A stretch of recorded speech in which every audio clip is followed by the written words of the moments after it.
Hello, good morning. My name is James Sparrow and this is Gaming 2024. I'm joined now with Nir Miretzky, the Head of Innovation and AI at CrazyLabs. Hey. Nir, hi. Hi.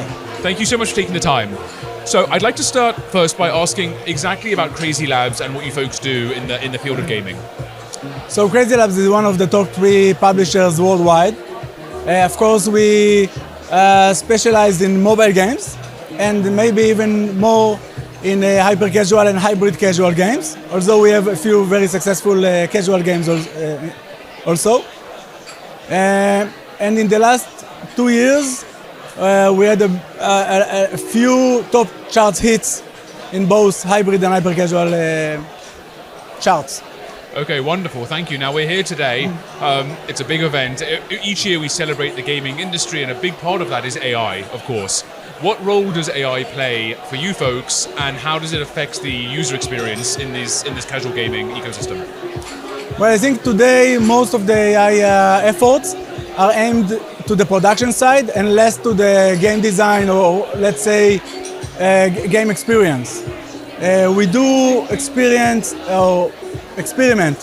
a little bit with game elements, like actual game for the users, but it's not mainstream and most of the games don't use it regularly. But in the production side, we see many opportunities, and specifically in CrazyLabs, since our games are small, both in a time period that you play the game and also in the time it takes to produce them, it's easier to try new things and to implement in every aspect. The usual suspects, of course, are the art, the videos, the cutscenes, stuff like this, which is easier to experiment, easier to make pilots, and to find the right way how to implement them into the production.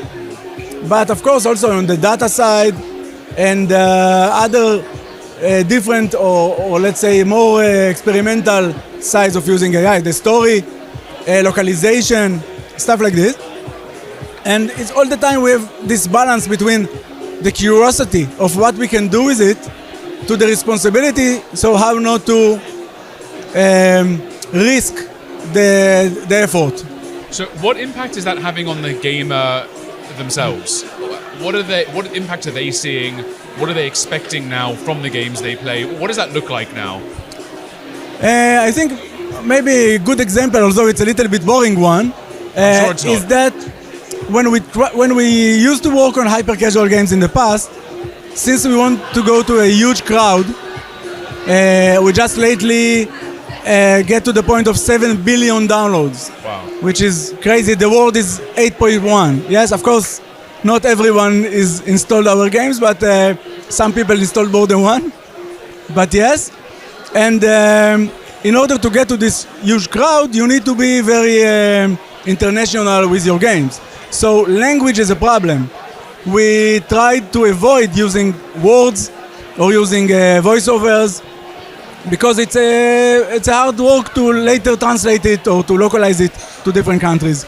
And today AI make it very easy. It's very easy to translate the UA, the marketing videos, the stores, the Google and Apple stores, and of course the game. So now the game designers and the game producers can take this as an advantage when working on game, working on story, working on new genres that wasn't available to hyper-casual till now. And also maybe just like little minor details in the design or something that may be culture relevant. So maybe something in Asia versus something in America versus something in Europe. Yes, like little cultural tweaks. It's true. This was always true. I think we are trying to do in CrazyLabs and also our competitors, trying to do something that is worldwide acceptable. Right. It's a very common, something that's common to everyone. Yeah. And we want people to click our marketing videos, so everything is using current trends. Very famous example is using the tie-dye shirts trend during the COVID.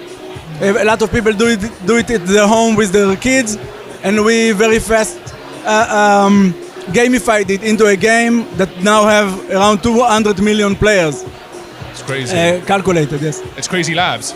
Yes. Well, it's not by mistake, you know. No, that's wonderful, Nir. We could talk all day about the impact of games, and I can't believe that so many people in the world are so impacted by the things that you folks do. That's all the time we have, I'm afraid. But thank you so much. It's been super interesting, and I can't wait to see you next year at Gaming 2025, and we'll see how many more billions and millions. Yes, we need more stars. Yeah. More planets. Seems like it. All right, cheers, Nir. Thank you so much. Thank you. Thanks.